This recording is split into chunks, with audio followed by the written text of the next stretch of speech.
কই গো বৌমা, কোথায় তুমি? আমার চাটা কি আজ দেবে নাকি? সেই সকাল থেকে বসে আছি, এক কাপ চাও জুটলো না গো।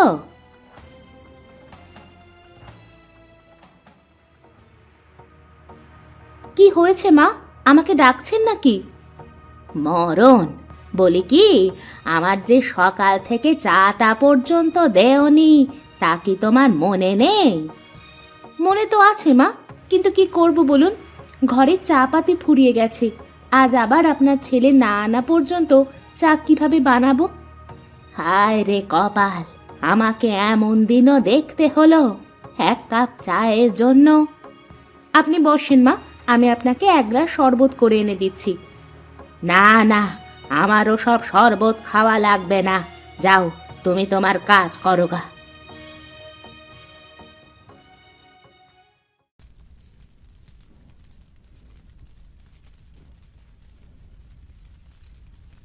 বৌদি, তোমার রান্না কত দূর?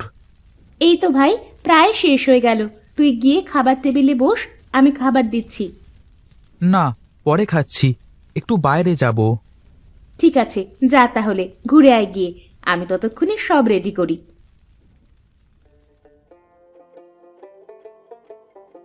বাহ, এই সকাল করে বাসের মুখে গাজর খাচ্ছ তুমি? গাজর খেলে কি আর এমন হবে? বলছিলাম কি, আমার কাপড় চোপড়গুলো বেশ নোংরা হয়ে আছে, কালই আবার আমার এক বন্ধুর বিয়ে। তুমি যদি আমার কাপড়গুলো একটু ধুয়ে দিতে। ও আচ্ছা, তাহলে আসল কথা হলো এটা, এজন্যই রান্নাঘরে এসে আমার পিছু পিছু ঘুরঘুর করা হচ্ছে।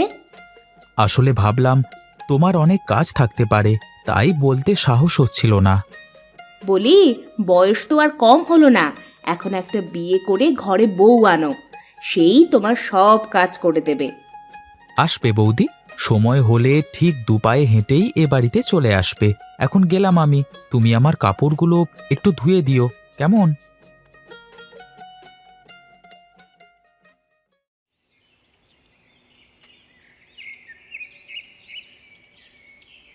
আরে দাদা, এই দেখো, ওটা আমাদের দেবু না? আরে ওর মতোই তো দেখা যাচ্ছে। কি রে, তোর কি চোখে নেবা হয়েছে নাকি? ওটা দেবুর মতো দেখতে না, ওটা দেবুই।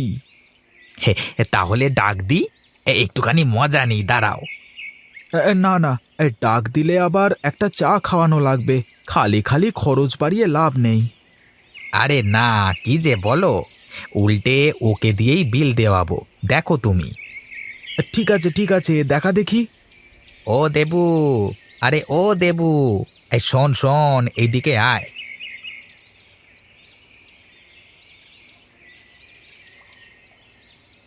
আরে গণেশদা, কি খবর তোমার?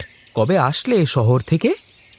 কালই এসেছি রে, ভাবলাম অনেক দিন গ্রামে যাই না, তাই তো ছুটি পেয়েই চলে আসলাম। তা তুমি একলাই এসেছো নাকি সাথে বৌদিকেও নিয়ে এসেছো?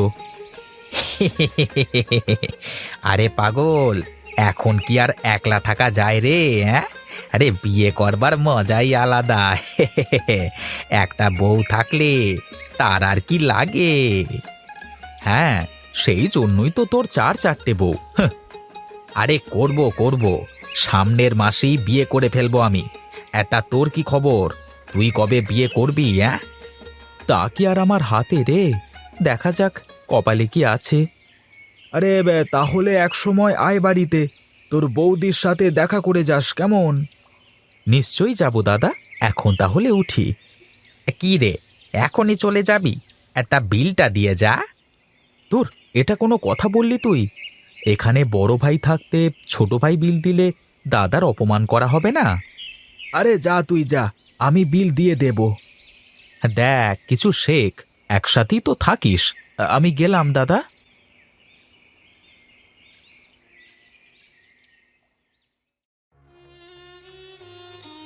ওরে মারে, মরে গেলাম রে, আমাকে দেখার মতো কেউ নেই রে। ও মারে।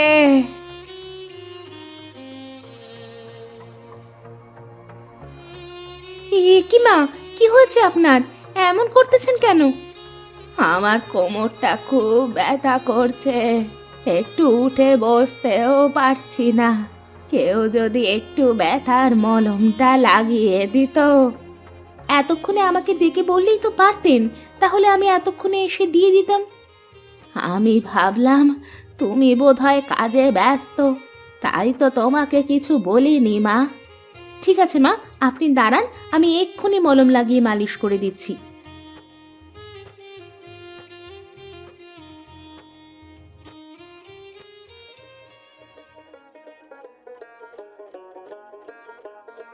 মা, একটা কথা বলবো? বলে ফেলো, কি বলবে? আমি বলছিলাম কি মা, যে দেবু তো বেশ বড় হয়ে গেল, ওকে এবার একটা বিয়ে দিয়ে দিন, তাহলে দু বউ মিলে আপনার সেবা যত্ন করতে পারবো। হ্যাঁ, বুঝেছি, তোমার একার পক্ষে কষ্ট হয়ে যাচ্ছে, তাই তো কথা বলছো। ঠিক আছে, তুমি যাও, আমার কিছুই করা লাগবে না। এই যে আপনাকে বলি এক, আর আপনি বোঝেন আর এক। হয়েছে হয়েছে, তোমার আর কিছুই করা লাগবে না আমার জন্য, তুমি যাও। দাঁড়াও বাছা, তোমাকে আরো কত কিছু করতে হবে। তুমি আমার সাথে পাল্লা দিতে চাও? তুমি তো আমাকে চেনো না বৌমা।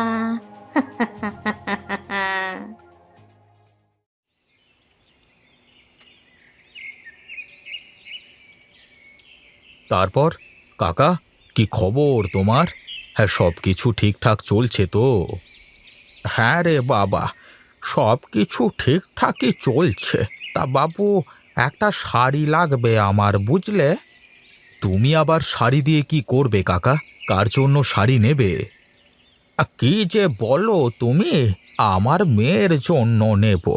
অনেক বড় হয়ে গেছে, আর কি সুন্দর দেখতে হয়েছে। তাই নাকি কাকা? তাহলে তো ভালো দেখে রঙিন শাড়ি নিতে হবে। দাঁড়াও, আমি তোমাকে শাড়ি দেখাচ্ছি।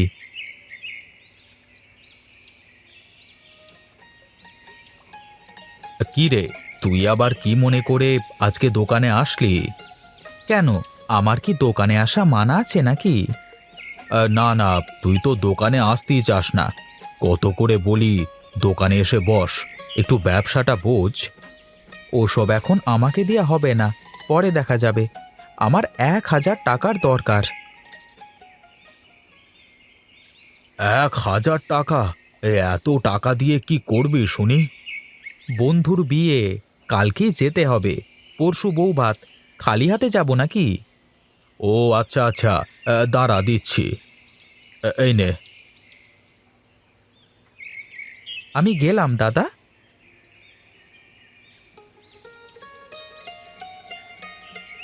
এ কি, তোমার ছোট ভাই নাকি অশোক? হ্যাঁ কাকা, আমার ছোট ভাই দেবু বিএসসি শেষ করেছে। এখন ভালো কোনো চাকরি বাকরি করবে বোধহয়, তাই তো ব্যবসাতে বসতে চায় না। তাছাড়া এ ব্যবসাতে তো ওর আর আমার সমানই ভাগ। বলি, তোমার ভাইকে কি বিয়ে দিয়েছো নাকি? না কাকা, কেন বলো তো?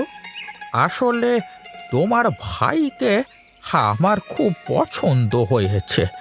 হ্যাঁ, তুমি তো জানো আমার একমাত্র মেয়ে অহনা।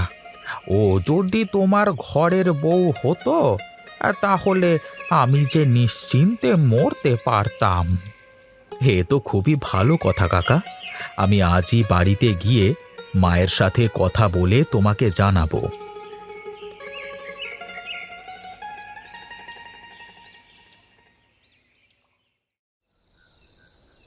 কি গো গিন্নি, তুমি বসো না কেন? বসো বসো, একসাথে খেয়ে নাও। না গো, তোমরা খেয়ে নাও আগে, তারপর আমি খাবো। আহ, কি ঝাল গো বাবা! এত ঝাল দিয়ে কি কেউ রান্না করে?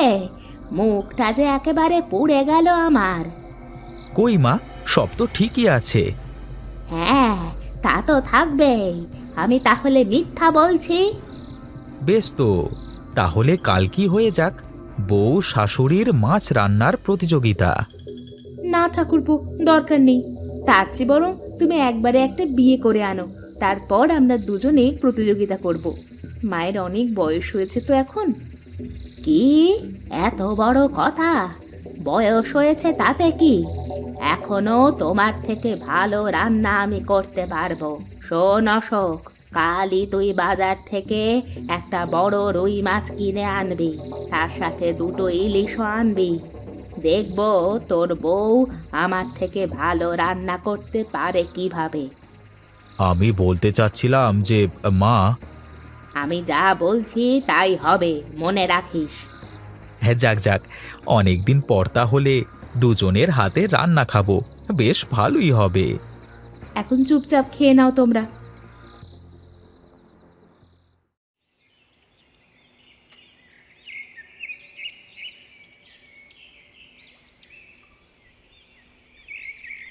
কি গো বাবা, হ্যাঁ, এত মাছ নিয়ে কোথায় চললে?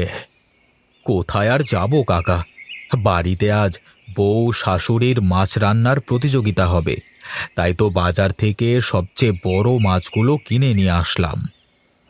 কি যে বলো, তুমি আমার সাথে ইয়ার্কি করছো না তো? না কাকা, তোমার সাথে কি আমি ইয়ার্কি করতে পারি বলো? তোমার বিশ্বাস না হলে চলো আমার সাথে। না, থাক থাক, হ্যাঁ, এখন আর যাচ্ছি নে। তুমি যাও, আমি তাহলে ও বেলায় তোমাদের ওখানে আসছি।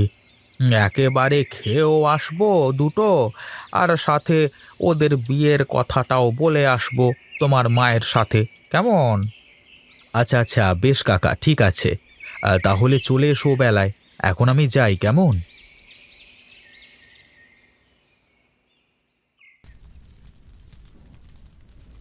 আচ্ছা দাদা, তোমার কি মনে হয় আজকের এই বউ শাশুড়ির প্রতিযোগিতায় কে জিতবে?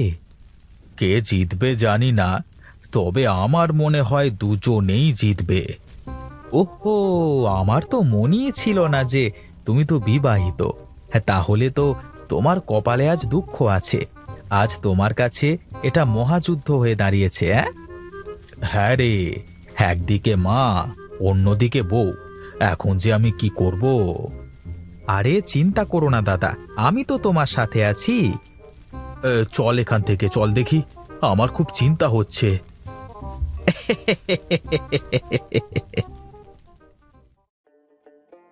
নে নে, তাড়াতাড়ি শুরু কর বাবা, এবার খেয়ে বল তো দেখি কেমন হয়েছে। দাদা, আগে মায়ের রান্না টেস্ট করি, তারপর বৌদির রান্না খেয়ে দেখা যাবে, কেমন? ঠিক আছে ঠিক আছে, তবে তাই হোক। হুম হুম হুম বাহ, খুব সুন্দর হয়েছে মা, তোমার হাতে রান্নার কোনো তুলনাই হয় না। এবার বৌদি, এই তোমার রান্নাটা দাও দেখি। বাহ বাহ বাহ বাহ বাহ বাহ বাহ, হ্যাঁ, তোমার রান্নার স্বাদ একই আছে বৌদি। রান্না দুজনেরই তো ভালো হয়েছে, তবে মায়ের হাতে রান্না অনেকদিন বাদে খেলাম তো, তাই বেশি টেস্ট লাগলো আর কি। মানে, কিরে অশোক, তুই কিছু বলিস নে কেন রে? হ্যাঁ মা, হ্যাঁ, তোমাদের দুজনের রান্নাই সুন্দর হয়েছে। ছোটবেলা থেকে তোমার হাতের রান্না খেয়ে বড় হয়েছি। হ্যাঁ, তোমার হাতের রান্না কি খারাপ হতে পারে মা, বলো? আসলে মা, আমার না অনেক কিছু শেখার আছে আপনার থেকে। আমি যতই ভালো রান্না করি না কেন, আপনার রান্নার কাছে সেটা কিছুই না। আপনি আমাকে সবকিছু শিখিয়ে দেবেন মা, বলেন? হ্যাঁ রে মা, আমি তোকে সব কিছু শিখিয়ে দেব। এখন যে বস দেখি, আমরা খেয়ে নি।